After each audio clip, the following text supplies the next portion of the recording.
Are you struggling to close deals? Cold outreach is wasting the time of both the buyer and seller at every stage, especially when sellers are using shallow and outdated data. Your organization can overcome these challenges with technology that translates comprehensive, high-quality buyer data into real-time insights. These deeper insights empower sales reps and teams to adopt the habits of top performers, which leads to better outcomes, like more pipeline, higher win rates, and larger deals. We call this deep sales. And we've built the first deep sales platform with the next generation of LinkedIn Sales Navigator. Right now, you can try LinkedIn Sales Navigator and get a 60-day free trial at linkedin.com/trial. That's linkedin.com/trial for a 60-day free trial. Let LinkedIn Sales Navigator help you sell like a superstar today. Just go to linkedin.com/trial and get started.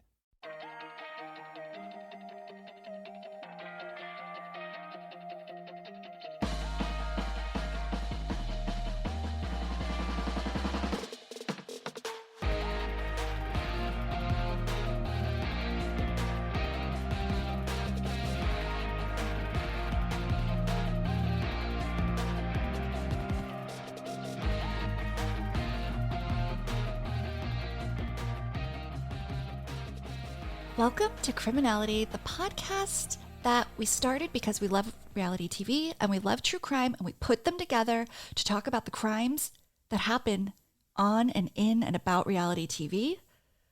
Happy Thanksgiving weekend, Melissa. I need you to take a breath.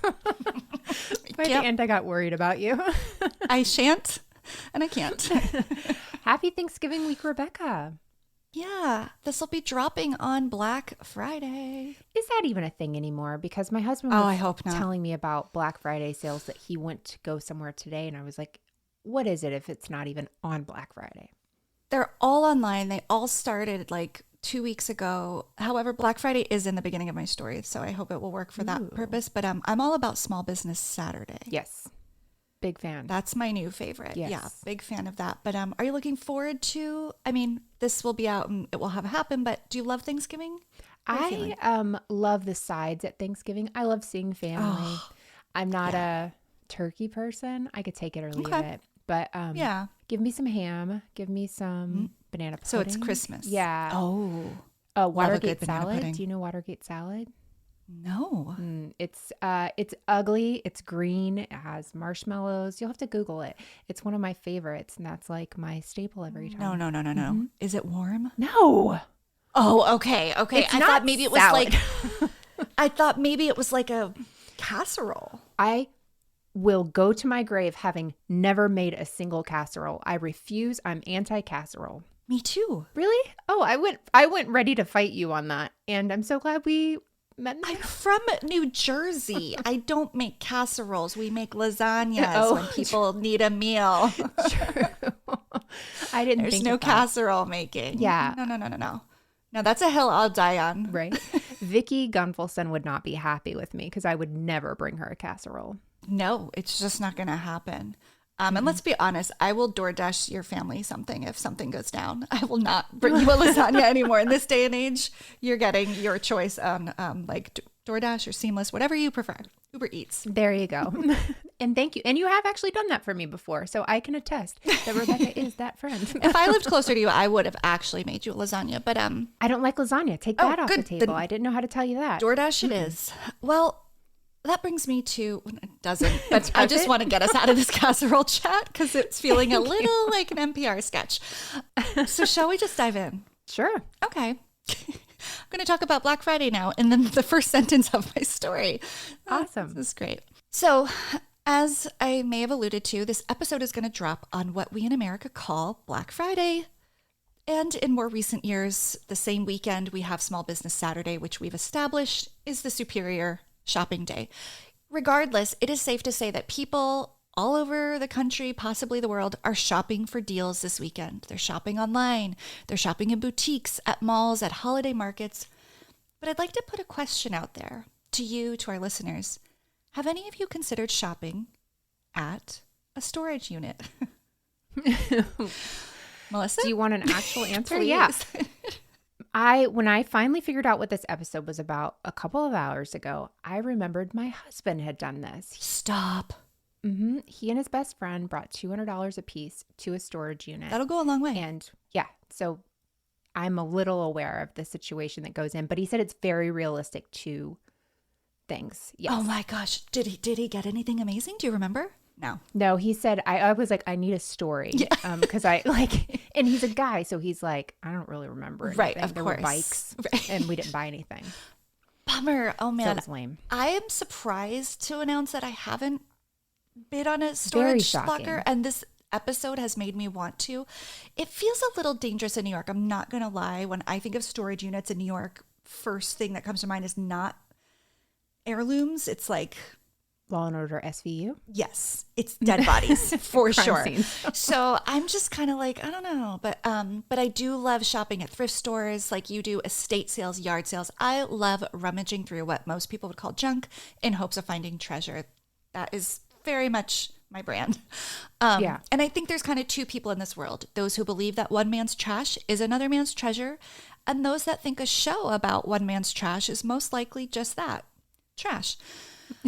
But I do hope to change everyone's mind, or for people who think that way, because I like discarded items the way I like the terrible men we cover on Criminality, capable of redemption.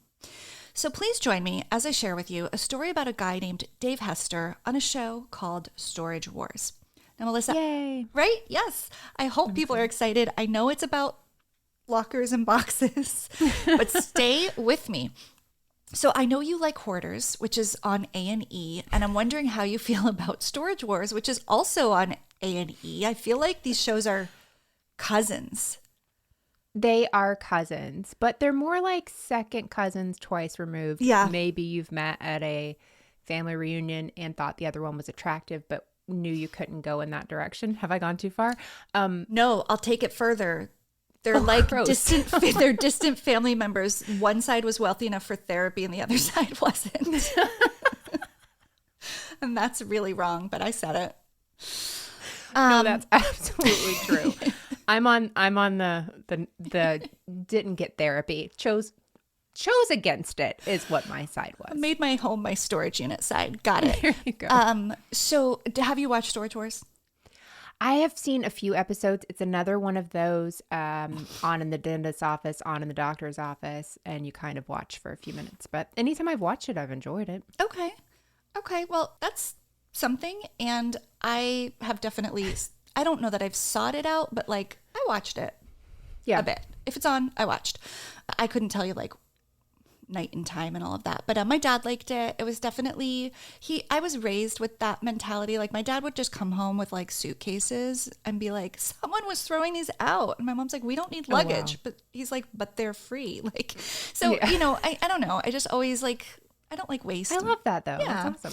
For you, because you haven't seen that many, and for anyone listening who doesn't know, like any terribly good reality show, there's a lot of layers to this show. Okay, it's not just about people buying stuff out of old storage lockers. I will get into the premise. This show is really a rich tapestry of nonsense and probably manufactured drama. However, true to its name, Storage Wars, sometimes there are downright battles. But today we're going to be focusing on one person and one story in particular. And I'm going to say, and this is bold, but part of this story could arguably be the original reality reckoning. Whoa. Yeah, because before Bethany was trying to take down Bravo, there was Dave Hester suing A&E. Before we get into that, let me give you, and any listeners not familiar with Storage Wars, a breakdown of the main players and the premise of the show. So just like Housewives and other what do they call it? Ensemble casts.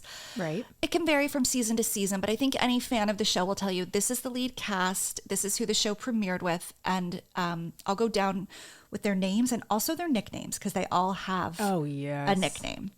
So our protagonist subject of tonight's story is Dave Hester, a.k.a.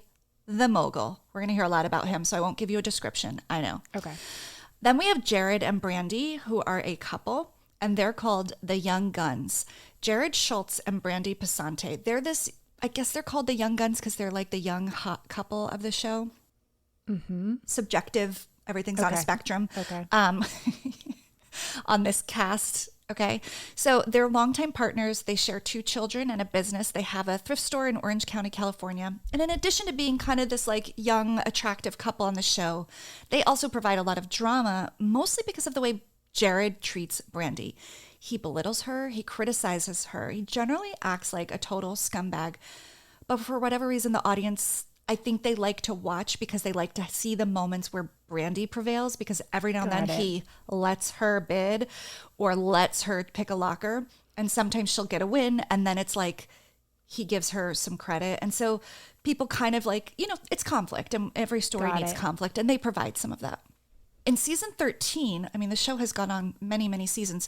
We learned that they're no longer a couple anymore, though, and that's actually because of a lot of things that Jared did, including some criminal allegations against Brandy that is actually not in today's episode. So they're no longer a couple, but they still both filmed for the show, but now they came separately and bid separately, and they were always a team. Ooh. Yeah, so I don't know how they split their business or what, but they were definitely now competitors. However, before they split, they actually got a spin-off show. That's how popular they were. And it was called Married to the Job, which is weird because they weren't married. But Jared did propose on this first season. So I think that's where that came from. Okay. But it only lasted 1 season, only 6 episodes. So again, I think they serve a purpose on a show like Storage Wars, but they're not quite charismatic enough to carry their own show. Sure. But I really do like Brandy. Next, we have a duo named, it's father and son, Daryl and Brandon. Daryl is the gambler and Brandon is the side bet. I love Daryl. He's like not who you would imagine me loving. He's burly. He is kind of like a mullet. He wears muscle tanks. His favorite expression is, "This is the wow factor," about something that he thinks is cool. But he has a pretty good knack for finding treasures. He's found comic book collections, Picasso drawings. He found an art stash once worth $300,000. Oh my in an gosh. art locker. This is why you keep watching. I mean, it's incredible. And him and his son is kind of a dud, but he's pretty mean to his son too. Everybody has issues on this show. I don't think you do this for a living if you're not a little bit weird, but I enjoy Daryl. Then we have Barry Weiss, aka the Collector. Barry is maybe what you could call vintage. He's an older gentleman of the cast, definitely the most senior, and he's a lifelong antiques enthusiast. And he had never bought or bid on a storage unit before being cast on the show. Oh, wow. And if you watch, that will not surprise you because he pretty consistently is very bad at it. He overpays for lockers that are just total junk. And because he doesn't have a shop or an auction house like the others do, he usually just abandons everything if he doesn't find anything good. So he'll like spend the money and be like, "Oh, this is all crap." And then he like drives away. Whereas all the other people, even if they don't find something amazing, they load all that crap up and like, they get $20 for this, $30 for that. They try to recoup some of what they put out. Right. But he's very eclectic, unique, charismatic. And he also got a spinoff series called Buried Treasure. And oh my gosh. I know. I feel like that's something like if I'd done an episode about Barry, that's definitely would have been the title. We would have done that. Yeah. I'm actually just mad now that we didn't have that to do. Dave Hester's not giving me anything to work with. Any guesses how many seasons Barry's show lasted? I'm going to say 3. Just one again. Yeah. Oh, just dang. one, but 8 episodes. Set me up. You got it. I know. Not 6. And last but not least, we have Dan and Laura Dotson, a.k.a. the Auctioneers. This is the married couple who, this is their business. These are their lockers, and they get a commission off of every one that they sell. And they're they're characters.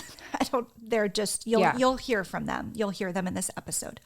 So the show is set up to basically answer, if you've ever wondered, probably most people haven't, what happens to those storage units when someone stops paying rent on them? Where does all that stuff go? And the answer is auctioneers like Dan and Laura come in and they auction it off and collect a commission on all the sales. So in every episode of Storage Wars, viewers get to watch the auction complete with auctioneers, professional bidders.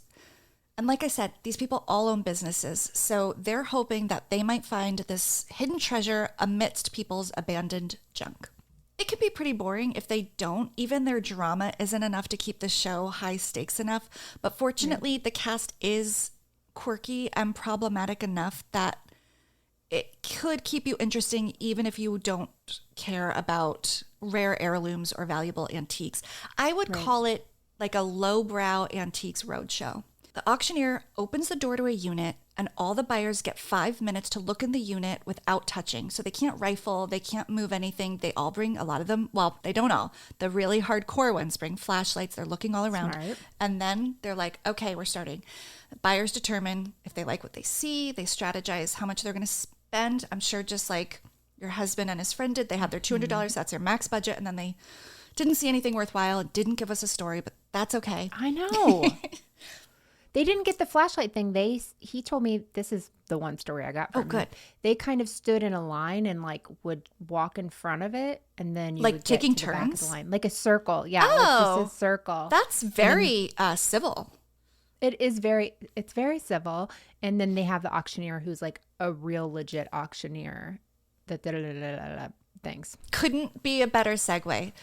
Oh, good. Laura and Dan are real auctioneers that you can't understand what they're saying, and you can go ahead and open that first clip so everybody can get a sense of what it feels like and sounds like to be in one of these storage locker auctions. All right, let's do this thing and make it happen right now. If you're ready to go, I'm ready to go. And you give me a couple $1,000 for it. $1,000. 11. I already have 1,000. 11. What about 16? 17. I get 16. What about 17? What about 18? What about $2,000? What about 21? And 22. What about 22? And I get 21. Now 22. 22. 22.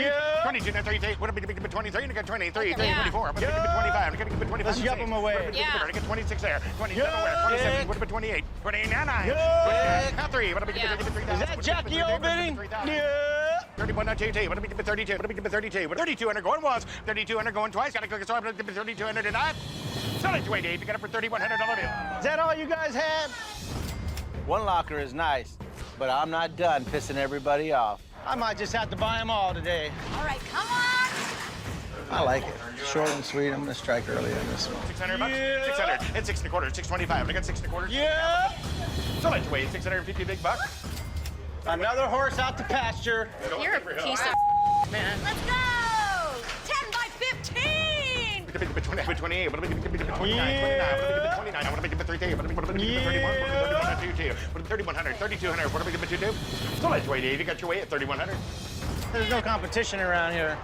You're a douchebag. Woo! That's Mr. Douchebag to you. Mr. Douchebag. Mr. Douchebag, indeed. That would make me insane if I was there trying to like do work, which is what they're trying to do. They're trying to figure something out. He says, yup, in between like... Have you ever had that moment when you're leaving the house and you wonder, did I lock the door? Or worse yet, you start spiraling and you imagine all the what ifs. I used to feel that way all the time, but it wasn't until a few years ago when I heard about a break-in just a few blocks away that I realized I needed to really step up my home security game. And now I can spiral about the what ifs on things that don't matter, like reality stars, instead of the what ifs of home security. We've had SimpliSafe protecting our house for the last few years now, and it's a total game changer. With SimpliSafe's Fast Protect monitoring, I know within 5 seconds if something's actually up, and the lifeguards can actually speak to intruders to stop them. That's faster than a reality TV star can throw a drink. One of the things I really love the most is you're not locked into some over-the-top 90-day fiancé level contract drama. SimpliSafe is actually affordable as well, less than $1 a day with no hidden fees, so it's easy to love.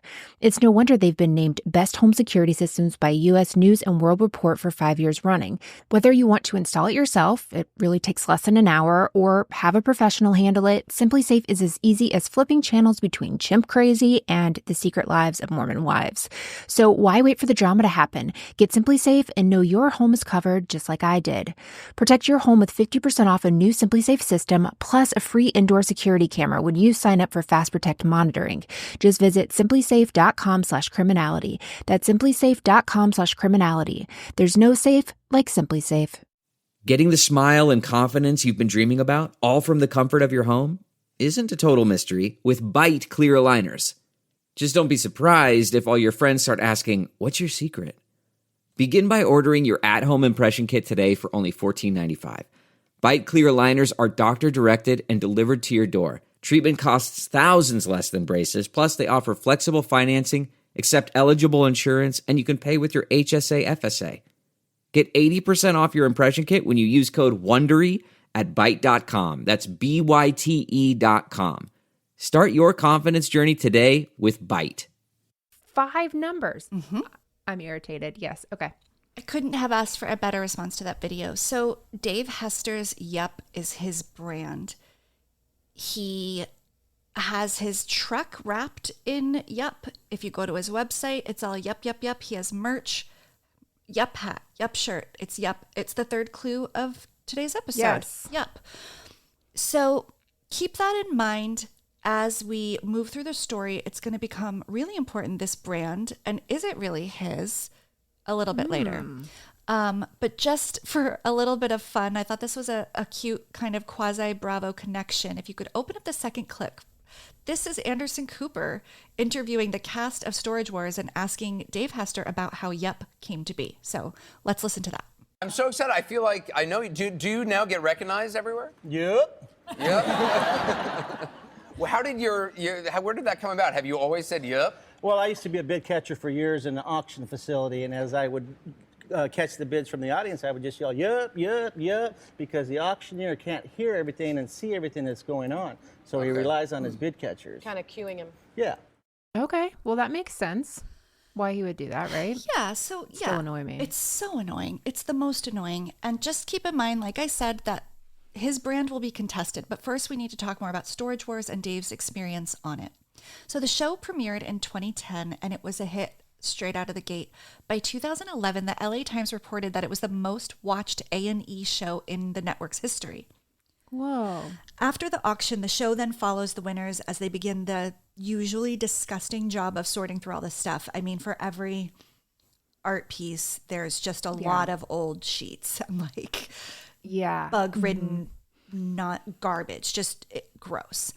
So when one of the buyers hits something interesting, they basically take that item, and then the next segment of the show will be them meeting some expert in Southern California. This all takes place in California, by the way. That's what I was going to ask you. Was the clue. This is like Orange County, like surrounding LA. Sometimes it goes up to the Sacramento area, but it's all California. I was like getting like Vegas vibes. It gives big Pawn Stars vibes. Thank you. That's what it is. That's what I'm seeing in my head. Another show I've covered here on Criminality. I definitely love these trash to treasure. I do have a tape. It gives Vegas for sure, but it's like the Vegas areas of Southern California.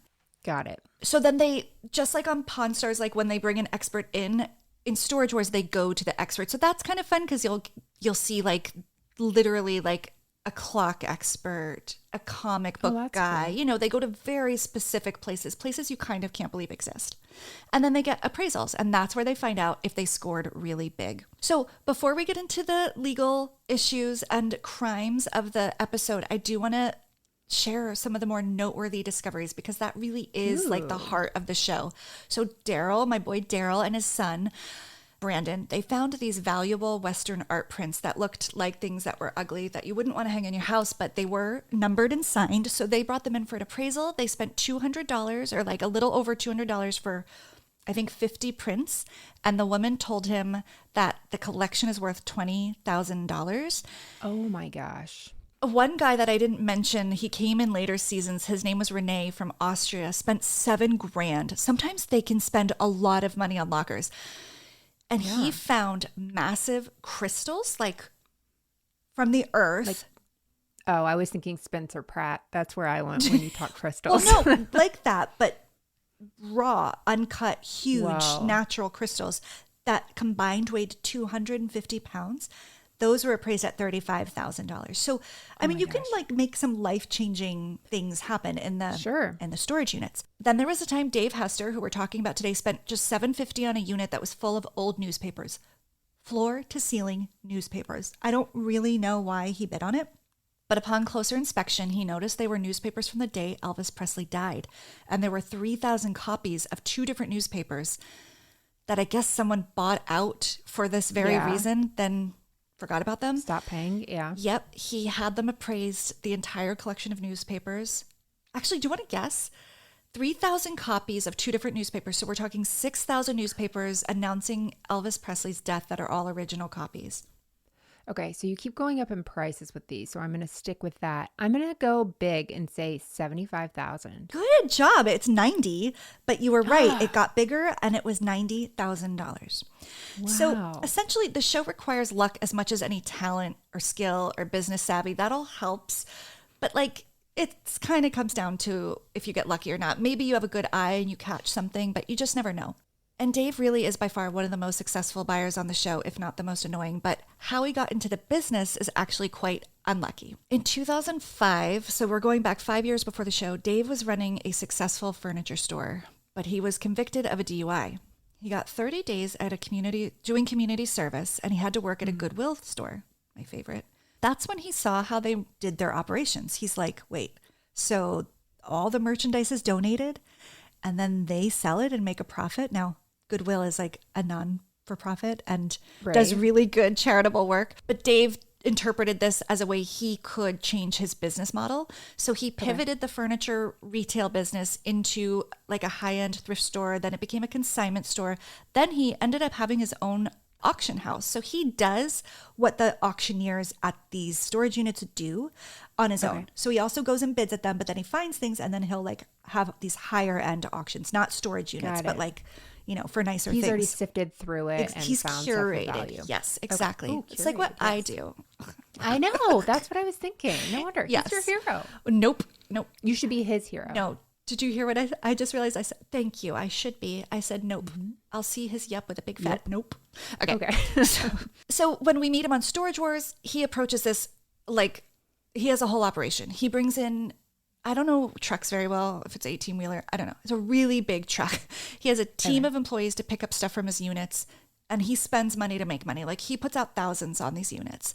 Most of the other bidders have like their SUV, a beat up pickup truck. If they get a lot of stuff, they'll rent a truck. Like nobody comes in, and he comes in with that swagger. Like he's just so the best. And I'm like, it's all relative, bro. Like you're at a storage unit. Like just simmer down, you know? Yeah. So he also, in addition to that swagger, which is almost too positive, he has a very combative energy. And he's basically what Brandy called him in that first clip. He really is just a douchebag. And he got a reputation as being one. So he has a strategy. When he's bidding on lockers that he has no intention of buying, he just drives the price up and then stops. And because he's so successful, people also often follow his lead. So they're like, oh, well, if Dave wants it, then I'm going to keep bidding too. Then he pulls out at the last minute. Other person overpays for probably not a good locker. Or when the bidding gets super, super high, he'll jump in at the end with a bid, do the same thing. And then he'll back out. So he does this all the time. So people kind of know his tricks now. But in the beginning, he was like, I mean, he just got a really bad reputation among his colleagues, if you will. But like I said, not only is he an instigator and a cutthroat businessman, he's also a toxic misogynist. On this episode, he really ticked off Laura Dotson, the auctioneer, who happened to be working solo without her husband, Dan. Usually they're always together. Dan does the like, yeah, and then she goes, and don't forget to pay the lady, and like they give her the money, and she like opens the door. She's like the Vanna White to his Pat Sajak, but she is an auctioneer in her own right. And on this episode, she auctioneers. I don't know how to say that. I guess, yeah. So this really didn't sit well because what Dave did was he started soliciting business for his own auction house at her auction. We don't see it on camera, but what we come into this scene, if you want to go ahead and open the next clip, she finds out he's doing that. They have a confrontation, and it's the first of 2 serious confrontations he has with her. I'm not going to have a problem with you or anything as long as you're not soliciting your auctioneer or your business at my sale. This guy's running all over town, calling himself an auctioneer, trying to steal my business, and now he shows up at my auction? I don't think so. This is America. I can say whatever I want. You can say what you want, absolutely, but you do not have to discredit me or put me down in any way or say you're going to take my account. No way. You know what I think? I think you're a little baby for showing up on a day when Danny's not here and you know you haven't been around forever. And then you come and get in my face. Well, I'm going to let you know I'm the only auctioneer here. Yeah. All right, folks, let's look at this unit here. Get a good look. Go see a psychiatrist. I think you need one. It ain't worth it. That's all right. You know what? I'll take your money because it is green. But I just don't You want want to scold me? you. Send a man to represent you. Do you think you're going to make me feel like a little girl? Well, guess what? I am the lady here, and you're not going to get in my way. Are you done? Yeah. Okay, now shut up. You don't tell me to shut up, or I'll tell you to get out of my auction. How's that? You can tell me to do whatever you want. in charge. That's right, I'm in charge. This is America, baby. I can talk all I want. Absolutely, but this is my auction. You can't solicit my other buyers It's not here. your auction. This auction This is belongs my auction. to the I'm getting storage commission company. from this auction. I'm going to take 20% You for are unit paid A2. to call the bids. I It's sell not your 3,000 auction. auctions It's a not year. Your auction. Get out of my face. You want to know what? I'm not afraid of you. What a piece of I know. Getting in a woman's You're gonna face. fight a woman, you little. Maybe you should leave. The only reason that you say you're a storage auctioneer and you want to do it is because you want to emulate Danny and I. I'm Oh not afraid my of God. you. You want to be at my Well, auction? bring Straighten up. somebody, bring some man, okay, to do your talking for you. Is that okay? what you think that I need? In the mouth, don't make an auctioneer. You want to know it? At least I have a pair, okay? Okay. You know what I have? I have a backbone and I have bravado. Do you hear me? You're gone. We'll go ahead downstairs. Thank you. What are you looking at? Folks, we're gonna have an auction. I threw the trash out. You guys feeling a little better? All right. I mean, it's kind of exciting to come up here and piss people off, you know? It kind of brought me a little bit of pleasure. She wanted to have a ladies' moment, so she had her ladies' moment, and I just told her basically, next time bring your man so I can have my man's moment. That's all it was, basically. Rebekah, I do not like that guy at all. He is awful. He's the worst. He's really scary, Yeah. actually. Like, major anger management issues, clearly hates women. Yeah. And now, do you see Laura's demeanor at the end of that? Like, doesn't everyone feel better? Like, Yeah. she was like really trying to pull it together and be professional. We're going to go right into the next clip and see how she comes undone because he takes it so far. This gets scrappy. This is one of the worst fights I've seen on a show.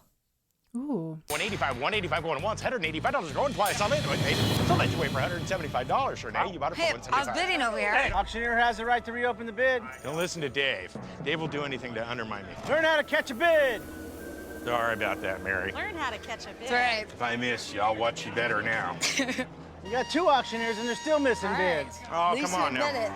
You admit it, right? No, I didn't missed admit it. it? Actually, I didn't see your bid. I saw it. I think you were at 165, and maybe you thought you were at 170. Playing favorites. It's okay to You do know, that. Dave, I'd shut your mouth if I were you. I'm just Because saying what I can't kick saw. your I out. just say what I saw. Well, you want to know what? You're starting Dave, you trouble. didn't see.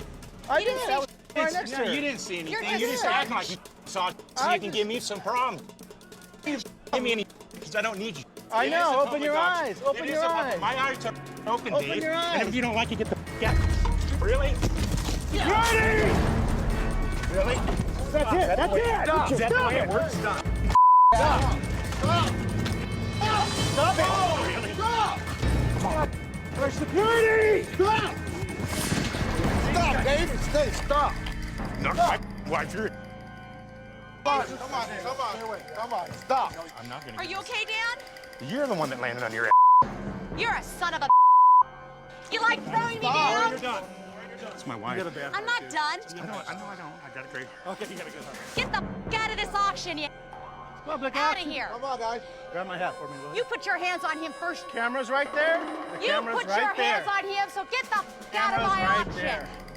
You're done. You're gone. Rebekah, what happened? That was the wildest, scariest thing I've ever seen. I've That never was seen you crazy. respond that way to a clip. We've seen some crazy, we've shown each other some crazy stuff here. True. It was scary.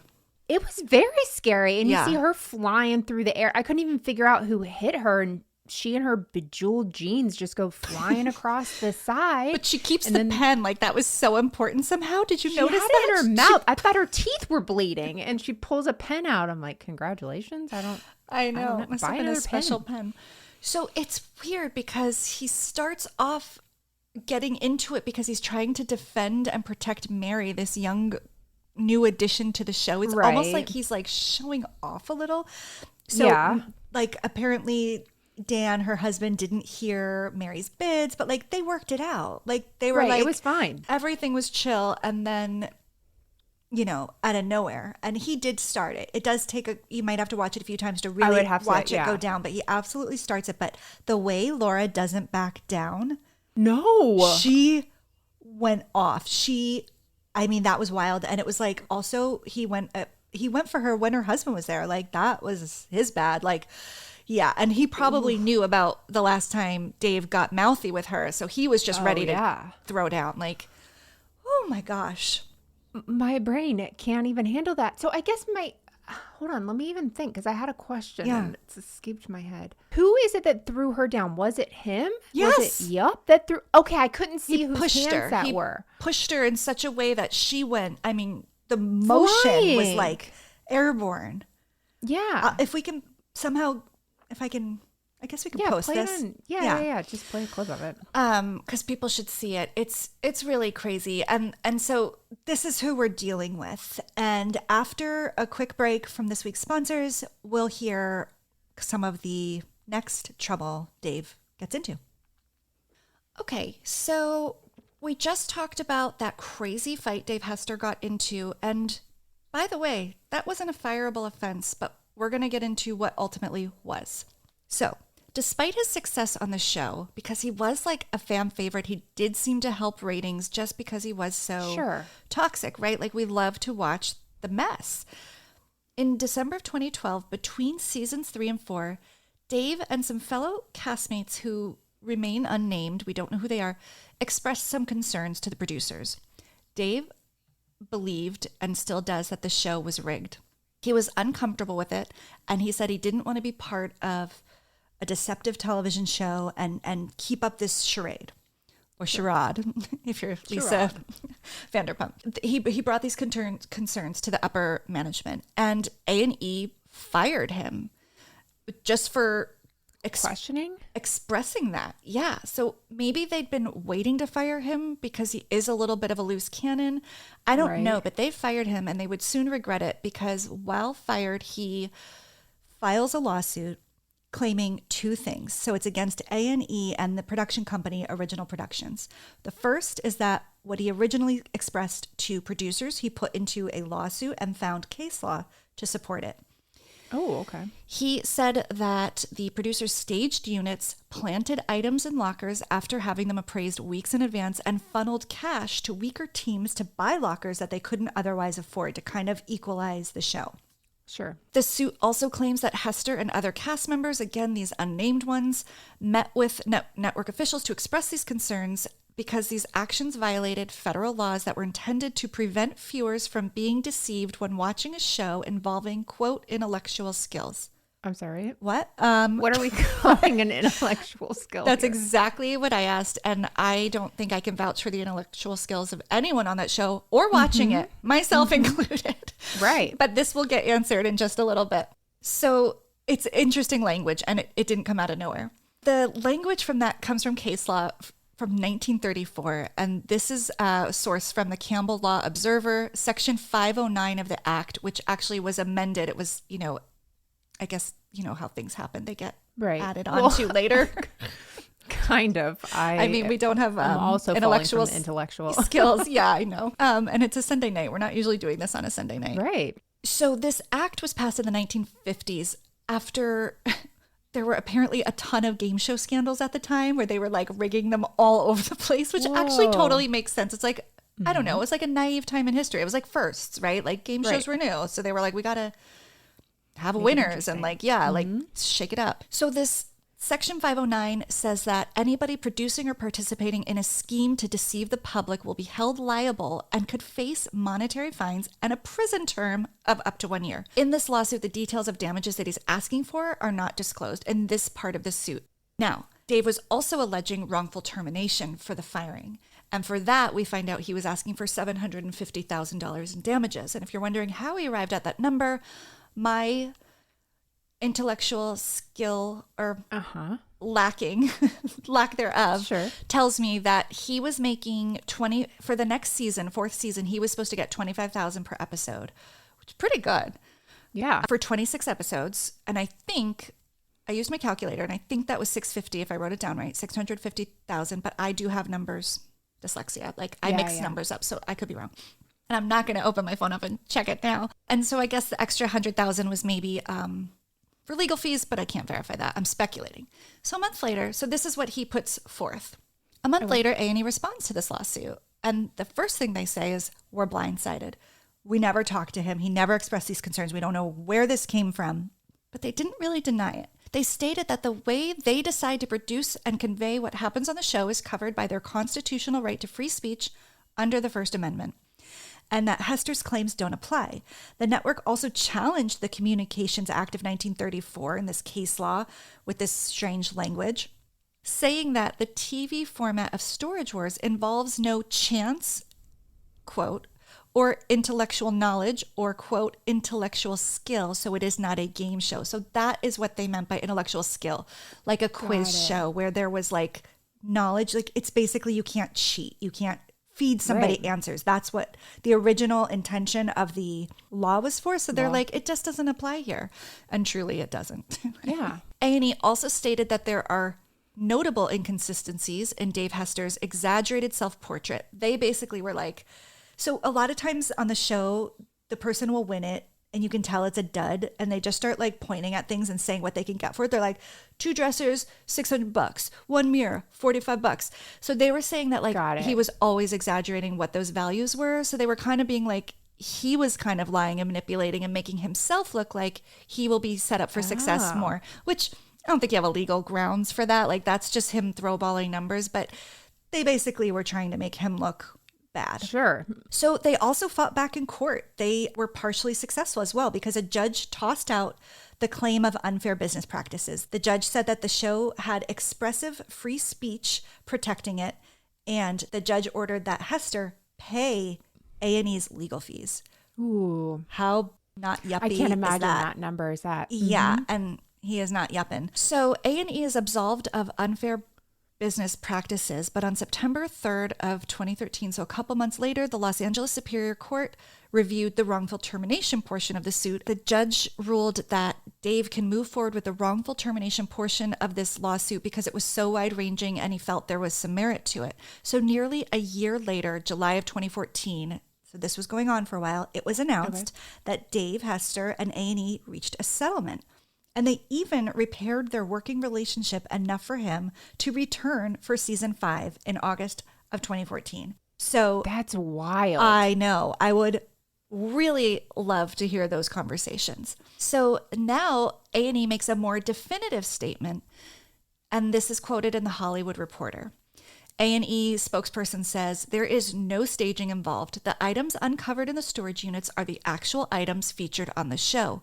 Executive producer Tom Beers has stated that the vast majority of storage lockers investigated during production contain nothing of interest, and therefore they don't appear in the final show. However, Beers did admit that half of the lines are scripted, and so is moving items between storage lockers purchased by the same person. So they like copped to a little, said, yeah, we create some of the scripting, no surprise there.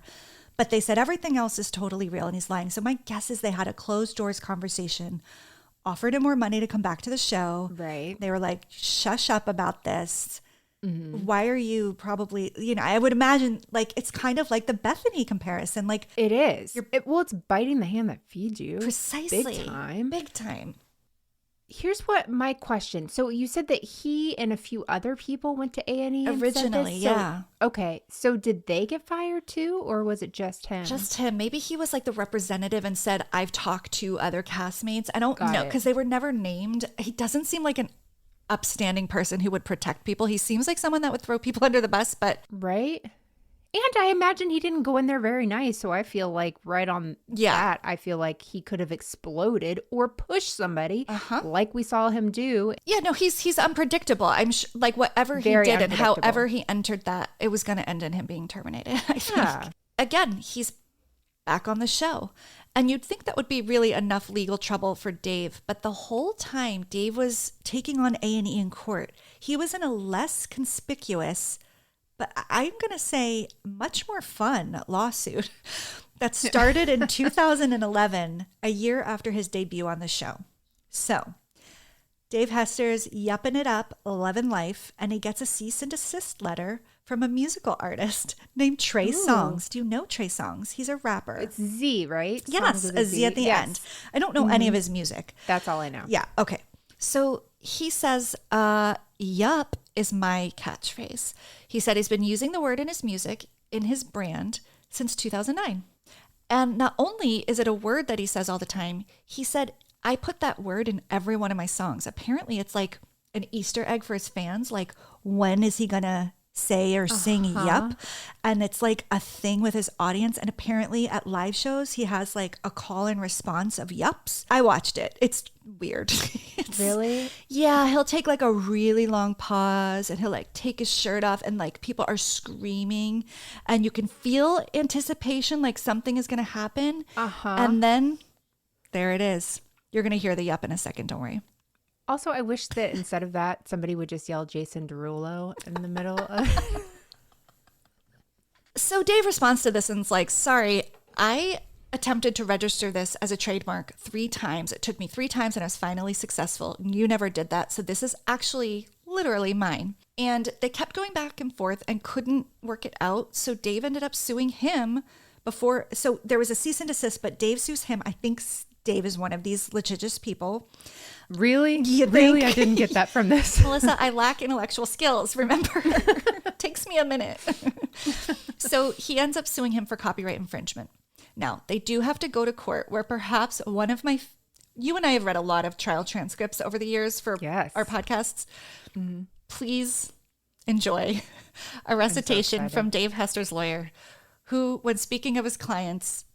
and addressing the court, says, my client's yep utterance is a more monosyllabic sounding guttural auction bidding phrase meant to convey the meaning of yes, as opposed to songs' which resembles an animal-like or non-human squeal, which begins with a distinct yee sound before finishing with a squeal-like up sound. End quote. That was really amazing, like reenactment there. Thank you. Can you imagine being that? Court TV, I'm available.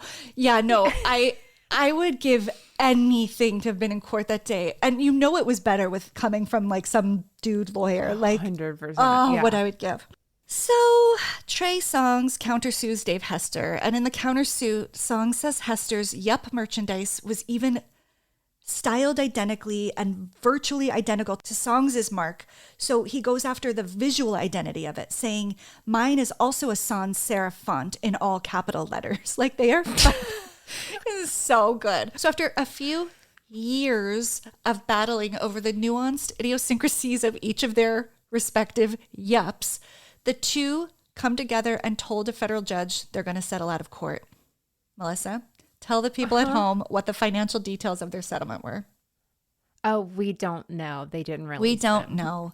Out of court settlement between two people. And this one, this is a tough one to know, like, who's the clear winner here? I guess Dave, because he actually had registered it. Yeah, but you know, they do talk about with trademark. Okay. No Please. intellectual skills. No, so enlighten let me us. Continue.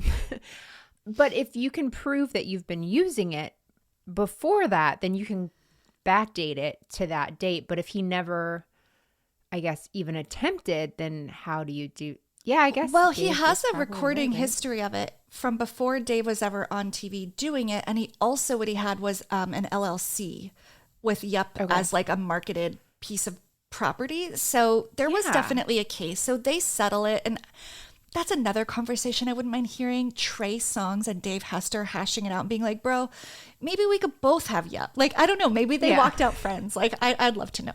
So skipping, holding hands. Like, here we go, Saying yupping yup. together. Yeah. 1 + 1 = yup. 2 yups are better than 1. Oh, if you don't name this episode that, I'm going to freak out. I have another title. We'll take a vote. Okay, so they settle under confidential terms outside of court. As far as Trey Songz goes, by the way, I didn't know anything about him other than his name, but when I found this lawsuit information, it also brought up that this is like the least of his problems. He has had many allegations of physical and sexual assault against men and women. He's in lawsuits from sexual assault victims. So it honestly makes the Yup lawsuit look incredibly frivolous. But it might have been a nice diversion for him. Sure. Allegedly. So Storage Wars is still on the air, but it seems Dave Hester has stopped filming the show. He's been off a few years. But the latest I could find on him was another lawsuit. This is short. Apparently in 2020, look, we all did things in 2020 we regret. He bought a locker for $12,000. And it must have had really good stuff in it. But then the locker company, I forget the name of it, came to him. They're like, whoops, we're so sorry. That was a mistake. We're not supposed to auction that off. The person like owns it, and we'll give you back your money, but we need the contents of that back. So he fought it, and he sued them for breach of contract, and he lost. He took it to the appeals court, but he totally lost. And so the show goes on without him. New cast members have joined, and it's a much more eclectic crowd now. Like, that first group was very much all like rough and a little rough around the edges. They seemed very cutthroat. Very cutthroat. They brought in like that younger woman, Mary. They brought in like just people from different walks of life who do the business differently. And I think it's good. And again, for me, it's a folding laundry, cleaning my house show. For you, it's the doctor's office. But I'll always stop for it like Pawn Stars. I can't help myself. But that's the story of Dave, Hester, Yup, and Storage Wars. Okay, that was wild. I'm never going to get that clip out of my mind just because even with the warning that it was like the craziest fight you've seen, like even on all of our housewives and table flips and all that, I've never seen anything like it. It looked genuinely scary, and I am glad I wasn't there. Like, you could feel the adrenaline and everyone like, and the first one wasn't great either. I mean, the way he spoke to her, some of the things he said were so foul, and you think, you're doing that on camera with millions of people watching. Like, what are you like privately? I know. Yeah, so, he does not seem great. And I actually thought for some reason, I thought I might like him in the beginning. Yeah. But I forgot that we covered these people. Right. Yeah. He's on the not winsome list for sure. Okay. And he's going to stay there. I mean, look, we leave room, but let's leave him there for a while. He gets a long time out. Yeah. I leave as much room as there is in a hoarder's house, which is none. Which is to say 0. Yeah. Perfect. Yeah. So that was the story. Thank you for hanging in there. Absolutely. Thanks for sharing it. That was really interesting. And like, I found myself very entranced by the clip. So I'm going to have to watch it some more. I forgot about it. Like, it's one of those that just kind of falls off for you. Of course. For me. Yeah. You know who would be so great at Storage Wars? Who? You and my best friend, Sarah. You guys are both like antiques, you know, can find anything. Like, I love shopping with her because she just digs and digs and digs and finds stuff. And I don't have that ability. I'm very much like, I don't see anything and I can walk away. Yeah. So I love that you guys have that. You guys could be a good team. That would be really fun. I would love to do that. I totally would do. This makes me think maybe I should partner up with someone and go to a storage unit. I'm definitely not. Seriously. Maybe my kid, one of my kids would be good at this. I'll bring him. I know which one, the youngest. Yes. Bring him. Yeah. we'd be, I think it'd be good. So this is who I am. This is a great weeknight for me. This is what I did one night this week instead of watch TV. I go on online estate sales. You've told me about this. Continue. They're auctions. I'm bidding. I get in bidding wars. I decide in my mind how high I'll go, but then I get the high of winning. I mean, this is my Vegas because I'm alone. It's so great. It's like no one's smoking. It's just me. And then the other thing I do is go on Instagram lives with just these random girls selling their vintage stuff. Like, I sell my vintage stuff too on Etsy, but these girls just go live and they're like, here's a vase made in whatever year. And people are going nuts, like sending 200, 300, 400. Ooh. And I will watch these for hours. It's weird and a problem. No, I get it. I haven't gotten stuck in that. I do get stuck in some TikTok lives where I don't mean to, but then there's suddenly so you're much there. chaos goes on. There's this one, if anyone's seen this, please tell me because I still can't figure out what's happening. It's these people wearing these bodysuits, but then on the inside, it looks like they've stuffed clothes. And so at first it looks like a mass or something on them. And so every time I go to scroll, I'm like, what is this? And then sometimes they won't have it in there, but I don't know what they're trying to Wait, you still have not figured it out? No, because I always see before or after, like, and I can only give so much time to them because I don't know what's happening. No. And I just bought magnesium pills off of TikTok. I can't do anything else. They got me. They got you. Good. Yeah. Look, I'm like contemplating becoming collectors of glass I didn't know existed like 6 minutes before I'm like putting in my credit card. So I get it. It's also, I think, gives us a sense of faux, like social. I don't want to say socialism. Not these girls with the social. What's the word I'm looking for? Being social. I don't know. Well, no, I guess not on TikTok. I wouldn't know it. Yeah, I know. That's why I'm having trouble recalling the word. Because I just prefer to be home alone bidding on old people's crap. Most likely dead people's. That's what my daughter likes to remind me. She's like, you realize when you go to estate sales, you're just buying someone's mom who just died stuff. I'm like, well, Yeah. it's better than it going in the trash. True. Do you like offer them less? No, I don't haggle unless I feel they've Thank you. overpriced it significantly. I don't. I think it's so tacky. Thank you. Okay. I feel good. No. I feel very good about you Were in you- estate sales now. Yeah, no. You can't go in there and be like, can I have your dead mother's wedding china for less than you're asking? We did literally a garage sale with my mother-in-law one time for this girl she worked with who had like late stage cancer. And so we were selling stuff to raise money for her. And people were haggling. I was like, it's for charity. Like spend the dollar on it instead of 50 cents. No. What are you doing here? No, they're out of their mind. I mean, I know times are tough, but that is not the place for getting a deal. Do that on Black Friday. I will negotiate at a flea market. Okay. That's I just fair. went to an They're antiques expecting and they do. That's why I do it, because I feel like I'm a sucker if I don't. I feel like I channel all the times I've been taken advantage of in a car dealership or like a auto mechanic I bring to the flea market. And so I'm kind of just a jerk. I just go up to them and I'm just like, you are not going to make a fool of me. So I'm like, will you take 50? And they're just like, yeah. I'm like, oh, okay. Thank you so much. This is really beautiful. Have a great day. I am the opposite. Well, first of all, number one, not allowed to go inside when we're buying a car. Like I've made this rule, not my husband. Yeah. I make Because this you'll just rule. pay what the sticker price is. 100%. I'm like, they're gonna get a commission, and I want them to keep Right. on. They've been so nice to me. I get it. They have a family. I go through a whole story Of course, in my head, of and course. I'm bitter the rest of my life paying for it. But I used to do a lot of garage sales, and I remember going one time and we did not have very much money, and I was buying some stuff for my daughter. And the lady was like, I'll give it to you for $1. And it was probably $10 worth of stuff. I'm like, I can't. And so I'm like, take $5. She's like, no. My husband's like, you're the only person I've ever met. Negotiating upwards. She just made bought it, got more She money was than like, it was I worth. just want to get rid of it. That And is I'm like, so no, ma'am. funny. I love that. Yeah. So I can't be your auction girl. No, you can't. Sarah could. She would be good at it. Okay, I could see. All right, well, let her know. Hit me. Tell her to hit me up. Absolutely. But yeah, I so enjoy shopping this way so much more than going in a store where everything's like mass produced and looks the same. I'm like, give me a junk shop any day of the week. I did it last night with my friend Nadine.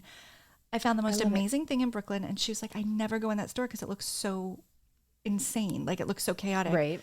And then I got some cute things. She was like, I can't believe it. Yeah. That's This is what I do. Yeah. Anyway. Mm-hmm. That's great. It's a talent. Thank you. It's an intellectual skill.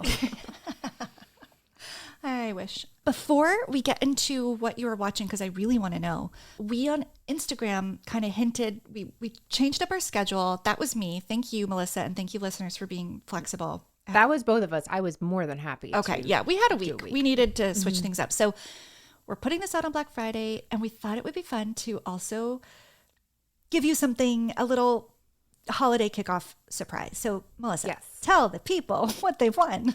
Oh gosh, I can't be responsible for this. Well, we've got new designs for our merch store. Last updated during Scandival. You did update stuff during Scandival. We've passed Scandival. It's now time. It's the holiday season. It's time to buy stuff. Rebekah has an amazing design. She's always has So do amazing you. designs. Some of them are fun. Yeah. Well, you helped me. Again, Rebekah's got such a good eye. So I'm like, here's my idea. Here's what it looks like. And she's like, oh, that's great. Change this color a little, whatever. Not in a bad way, but like you have the eye for it. And it works out really well because my brain doesn't work that way. And I don't have a good execution. We're a good team. So it's a very good team. Yes. So anyway, so we have some new designs. Do you want to share any more about it? Because that's really all I've got. No, that's it. So if you go to criminalityshow.com, click on merch and you'll see stuff there. We've really focused on like giftable items like mugs and stickers and ornaments. So we hope you'll think they're as fun as we do. And we appreciate your support if you feel like doing that or gifting that to a friend who likes the show or just likes what we put on them because they're actually... I don't even think it has anything I don't to think do with it the show. does. One of them has some colors from the show. Yeah. But it's just so cute. No, they're just fun things from the like Bravo reality TV world. So yes, enjoy. Shop to your little heart's content. And now tell me, Melissa, 3 clues about what you're watching. Okay. Okay. Oh Let my me just do gosh. it. Wow. Okay. Okay. Ready? You look intense. I am intense. Showtime. Oh, okay. I haven't seen anything You'll- on Showtime in so long. Okay. Emma Stone. Hmm.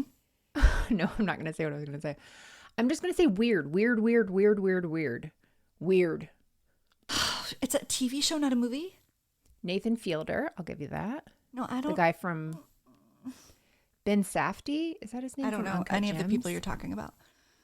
It's a TV show. It's a series, not a show. It's a TV show. It's a series. There have been 2 episodes so far.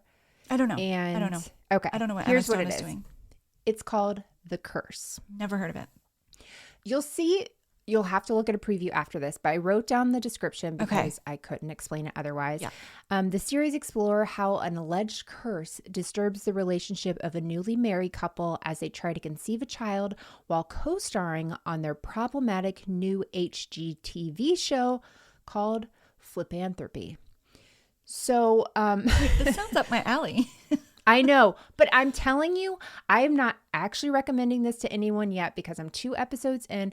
The first episode, I saw 2 penises and they were tiny and I wasn't expecting them. And that was part of it. I'm not being mean like that. I was the wasn't whole expecting thing. you talking about this. I'm like, Shocking. not okay. Shocking.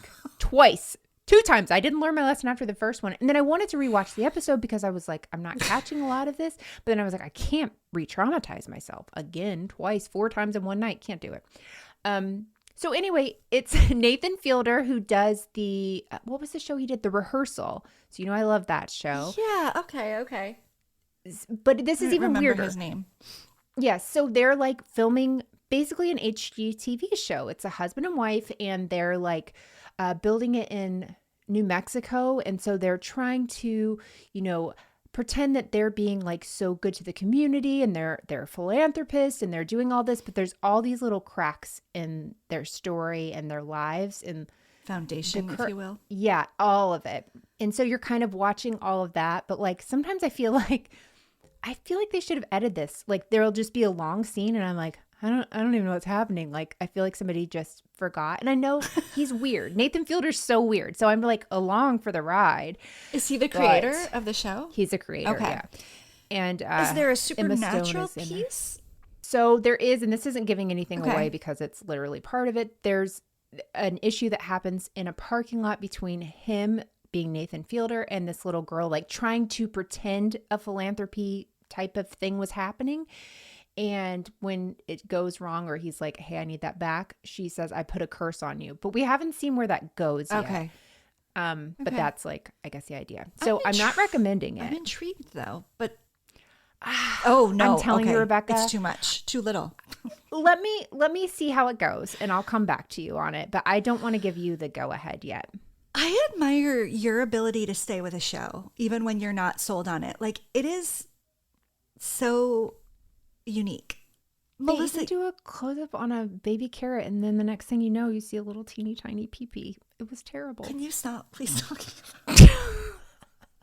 How do you think I feel? Was it the? I almost told my daughter to watch it with us. Oops. And I was like, "What is wrong with you?" Well, you didn't Yeah, know. so anyway. That came out of I nowhere. had no idea. Did tell my sister. Maybe and she wouldn't have was like, noticed. "Wasn't Was it that expecting small? that." I should Just that not have small. even And seen that it. was kind of the whole thing. Yes. It's traumatic. So nobody watch it yet. I will get back with you all. I will comment on our Instagram and tell you if it's getting better. If you are watching it, explain it to me. Yeah, And that would be... Put Melissa out of her misery. Give her the permission to not finish it. Just tell her what happens. No, I love him so much. Okay. That I'm going to finish Okay. So it. that's your driving force. Then I give you that. Absolutely. Okay, I that's have fair. I have a reason. I've also added Showtime to my Paramount Plus, so I have to stick with it for at least a few more weeks. I'm paying for Showtime at this point. Fair so, enough. Fair yeah. enough. Okay. Wow, I did not see that coming in any sense of that story. No, I should have given you the show that I actually liked. I'll tell you that one offline. Oh, go ahead. Okay, Rebekah. good. Well, this is not going to be great because I think probably it's the only thing I've watched other than Bravo because there is So much ample Bravo right now. Mm-hmm. But I think you're one of the 7 people who made sure I knew that this show existed. So Ooh, okay. I'm pretty sure you know. Netflix, Modern Twin Flames. Okay. Escaping Twin Flames. Yeah, exactly. Did you tell me about it?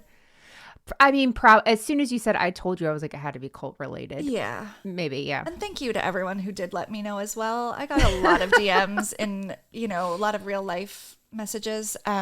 And I appreciate it. And I did watch it. And I thought it was really good. Did you watch it? I did. Did you see the Prime one? Or did you just see the Netflix one? I think I did see the Prime one. I thought this was I better. feel like I liked... Yeah, me too. I thought the same Netflix thing. one was better. A little more coherent. Agree. I get Teal Swan sometimes mixed up with the other modern cult leader. But basically, for anyone who doesn't know, it's about a modern... I'm going to go ahead and say cult. Like... You wouldn't be the first. It's a cult called Twin Flame Universe. And so I guess everyone was familiar with the idea of the concept of twin flame like before me. I am. I only learned it from this. Not this Netflix, but in the last few years from this story. Did you know I learned it from Darcy and Stacy on Darcy and Stacy. They are always talking about twin flames. Oh, that tracks. That makes sense. Right? So yeah, it's about a harmonious union with one other person. In the cult's case, it's a romantic partner. And so this married couple from Michigan basically like sells the idea to people that they'll help them achieve harmonious union with their twin flame for the low price of whatever. And they do classes, and then it's very NXIVM like. People get roped into working there, and then they're really entrenched. It's in a weird way, it's like worse than NXIVM to me, although NXIVM actually had criminal elements. And right at this point, well, I don't want to spoil anything, but the documentary talks to family members who've like lost family members to the cult. Right. Like they're cut off, they've severed the relationship. And it's investigating whether or not this is like just scary and horrible or if it's criminal. So that's kind of the premise. But the horrible thing to me is like just preying on people who are lonely and desperate for love. The way they put this young woman who was like maybe 20 in a relationship with this much older man who has a criminal record, who she clearly was terrified of, and they told her it's her twin flame, and she married him. Oh yeah, I mean you're exactly right when you were saying that they like become so entrenched in it, so that like becomes their life. So it's their job, it's their money, it's their social circle, it's their friends, it's everything. Totally cult like, allegedly. But the guy is so unlikable. Like, of all the cult leaders, you at least see like something mesmerizing, or there's something, even freaking volleyball man from NXIVM. Like there's something like he was a smart person, intellectual, this stuff like that. This guy's just a douchebag. Completely. I mean, has, kind of violent outbursts. By violent, I mean like verbally violent. Like he's horrible. He does call himself the second coming of Christ. Like he's unwell. What is crazy is, this is the craziest part to me, is like when they realized that it wasn't working for them to pair people up out in the world to be their twin flame, they're like, okay, actually your twin flame can only be someone who's one of us in our cult. Right. And like, it's just so sad because at that point, so many people were already bought in. So it sounds crazy to us, like you would never believe that, but these people were years into this. So they were like, okay, so they just all start looking up and like looking around at the peers in the group and like pairing up in the most drastic of ways. I won't spoil anything, but it's good. It's only 3 parts, and a few of the experts in it, and Dr. Lalich, the cult expert, she's been on Dialogue several times, so I love her. She's like the most well-reputed cult expert in the country, and I love that they had her because she's just so smart and like it's really sad, but it was good. It really was. It was sad for the families especially, and I mean, this isn't giving anything away. There was a podcast on it before. Did you listen I listened to that. Okay. Yeah. So that was like my introduction to that premise, specific thing.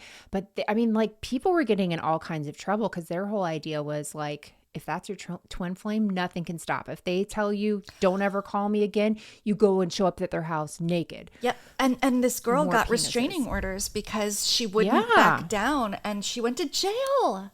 I know. That's like a very high functioning person. She previously had a scientist job in like a biotech company. Like these were not, it was wild. It was really, and just, that's when you just realize like just preying on someone's deepest insecurity is just the most maniacal thing you can do.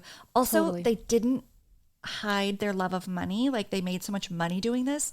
And most cult leaders, I feel like, pretend it's not about the money. Not them. That's the weirdest part to me. It's so bizarre. Showing off all their tacky belongings. Lots of crystals. Lots of crystals. The Yeah, crystals speak to them, of course. And a pool and just their big, ugly, like soulless house. I'm like, ew. Yeah. Ugh, it's the worst. But it's a very interesting documentary for sure. Yeah, and if they had an abandoned storage locker, I'd probably shop it. 100%. I would even do that. And I'd probably pay too much. So before we wrap this up, please tell us what we might be hearing and expecting for the next episode. Ooh, okay. Those of you with an eagle eye or eagle ear will be able to figure this out. She's talking to you, everybody. Everyone, not Rebekah. The first clue is double. Not devil, but double, like 2. The next clue is 11. And the third clue is Connecticut. I feel like I might so know where this is going, and we didn't even plan it. I'm so excited. I am I'm too. very, very excited. Oh my gosh. Okay, cool. Yes. Wow. That Yay, feels like yes. Christmas come early. Okay, well, my gosh. Thanks everyone for listening. We hope you had a great Thanksgiving. We hope you're enjoying the weekend. And don't forget, criminalityshow.com merch. Support us on Small Business Saturday tomorrow, if you're listening Friday. Yes, perfect. Yeah. Or Small Business Sunday, Monday, Tuesday, Wednesday after. Yeah. We'll any be day that ends in small Y. 7 days, 24/7, 365. Thanks again for listening. You can find Melissa every Tuesday on her other podcast, Moms and Mysteries. You can find Rebekah in a storage locker somewhere. Hopefully alive and intact. Yeah. A local one, auction house, something like that. You'll find her. Yes. And then we'll be back in 2 weeks with a new episode. Can't wait. Have a great 2 weeks. Bye.